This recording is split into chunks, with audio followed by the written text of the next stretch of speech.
What is the cloud? The cloud is a large set of computers available on the internet whose resources you can use to do whatever you want. So let's say you're building a website. If you want that website to be available on the internet, you need to host it from a computer. You could use your own personal computer to do this, but now you need it to be on 24/7, and anytime you're doing other work, that work is competing for resources with your website. So maybe instead you buy a second computer, and you leave that computer on 24/7, and all it does is host the content on your website. But now anytime you have a software update and need to restart your computer, or maybe you have a power outage, your website is no longer accessible on the internet. Cloud providers like Microsoft Azure can solve this problem by letting you rent space in their data warehouses.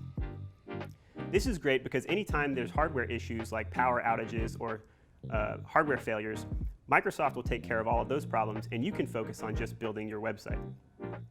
And then maybe if your website gets really popular and you need to scale up the number of servers you have, you can simply rent more space in the data warehouse instead of worrying about buying more hardware. Ultimately, the cloud has become a term that a lot of companies use to describe their offerings and services. But really at the end of the day, all it is renting someone else's computers that's available on the internet.